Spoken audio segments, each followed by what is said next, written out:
Good evening, everybody. Coast to coast, this is Douglas Edwards.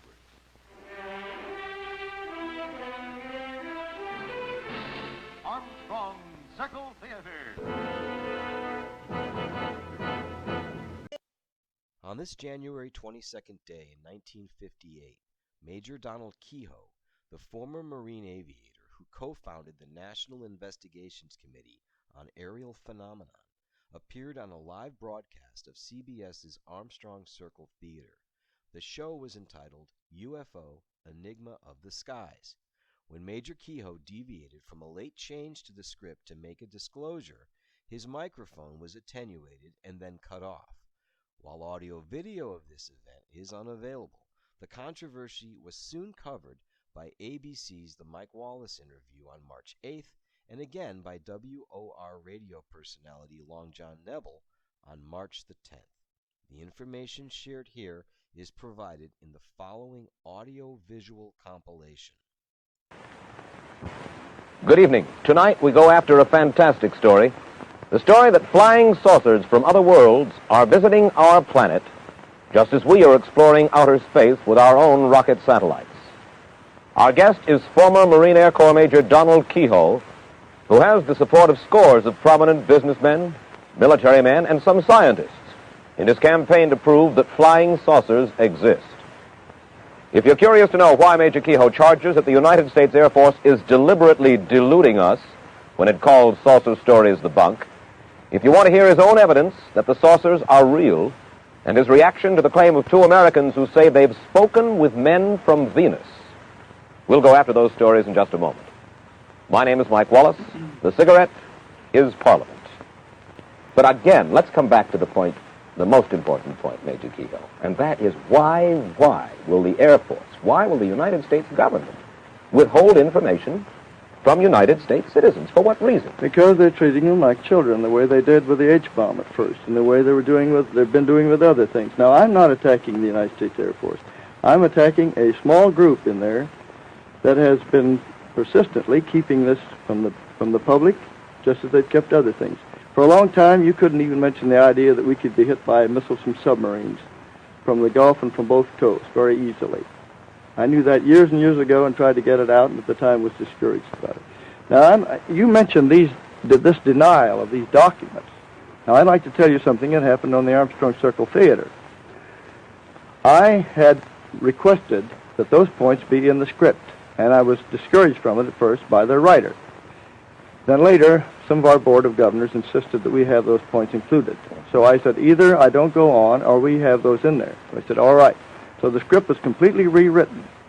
Now, those were in the script as it was first rehearsed, but when the second rehearsal came along, and the Air Force saw the mimeograph sheet, the Air Force representative, according to the Armstrong writer, said they would immediately deny it on the air, even though it meant denouncing their own former project chief. Now, the source for this is Captain Edward Ruppelt, who was the head of Project Blue Book for 2 years, and at that time he was considered good enough that he briefed President Truman on these things. Mm-hmm.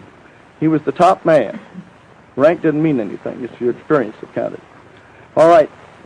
He says these things existed. He put it in the book, which was cleared by Security and Review in the Air Force. On December 5th, 1955, that was cleared. It's in his book. He's never been hauled in and court-martialed. Now, I have here, and if you allow your camera to come in on it, this is a sheet from the script of the Armstrong Theater, which was deleted. This was crossed off, and I was told that I couldn't say it on the air. Mm-hmm. Now, that was censorship by intimidation. This can be matched up with the other sheets from the Armstrong Circle script, and any typewriter expert will show you. Well, I'm certain they ordered it taken out. I'm certain that people believe you. The only thing is that the next morning I distinctly remember reading a report by you, Major Keyhoe, to the effect that no censorship, no pressure of any kind had been put upon you. I'm sorry, Mr. Wallace. I know that statement almost by heart. Yes. I said that CBS and the Armstrong people were not to blame for cutting me off the air when I tried to mention the fact that a Senate committee was working on the secrecy angle. I never mentioned this that night to anyone because I had promised that I wouldn't say anything about it on the air that day, the Armstrong people. It was taken out, and I will do this. I will ask the United States Air Force to have the Marine Corps put me on active duty for court-martial, if that is not the case. Hi, neighbors. This is Long John with the Party Line. We're around from midnight to 5:30 6 mornings during the week.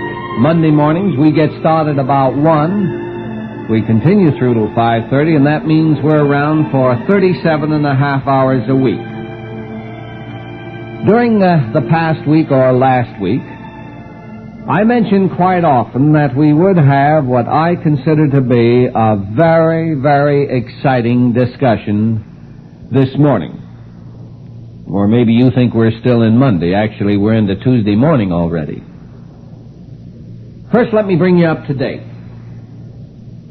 Major Donald E. Keyhoe, United States Marine Corps flyer retired and author of 3 books on UFOs, commonly called flying saucers, and presently director of National Investigations Committee on Aerial Phenomena of Washington, D.C., was a guest on the Armstrong Circle Theatre Wednesday night, the 22nd of January, 1958. If you've been listening to the Party Line, you certainly remember that we discussed that particular telecast. We spent a lot of time on it. Now, the show was scripted, and all guests and professional performers appearing thereon are supposed to undergo 2 days of rehearsal and then read their lines from teleprompters. On the program with Major Keyhoe were first its senior writer, who sat in as a guest for Mr. Kenneth Arnold because Arnold refused to appear after the last rehearsal. Now, Major Keyhoe was allotted about 5 minutes immediately after the Air Force representative read from his teleprompter several statements that would confirm the existence of UFOs. Well, now, wait a moment. At this point, some people may be a little confused. You may be under the impression that I have made the statement that the Air Force representative led people to believe that there's an existence of UFOs. Actually, it was Major Keyhoe's opinion. In fact, I think that he implied that these UFOs are coming from outside this Earth. Now, Major Keyhoe concluded his allotted time for the final 20 seconds with an ad-lib statement that was not in the script. Now, this statement was monitored from the air by at least 2 private citizens and recorded by them on tape. Unfortunately, it was inaudible to the average listener, due to the volume having been cut down almost to the minimum at some physical point between the microphone being used by Major Keyhoe and the TV transmitter then being used. Now, this could have been at any one of several points. However, this is what I consider to be very important. Keyhoe's statement, which faded at the 13th word, was finally cut off. Now, this is quite different technically from a fade. Actually, it was cut off 2 words before the end. Now, I have been told, and I hope I'm not wrong, but to bring you up to date, this is supposed to be part of the statement that you heard and part of the statement that you didn't hear, which you may be hearing for the first time this morning. Keyhoe made this statement: I would like to make a disclosure that has never been revealed to the public. Now, at this point, fade began. In other words, the microphone seemed like, just like at home, if somebody got up to your volume control and turned it down slowly. Now, according to 2 private citizens, possibly many more, but 2 of them that knew enough how to record this, even at that low volume, told me that this was the balance of the statement. I will read it for you. For the last 6 months, our committee has been working with a Senate committee which is investigating UFOs.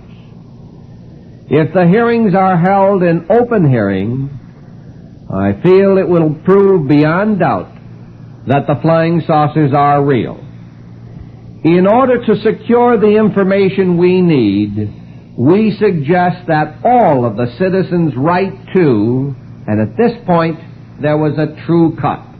There was absolutely no sound. Now, according to a lip reader that contacted me, I've been told that the last two words were, "your congressman."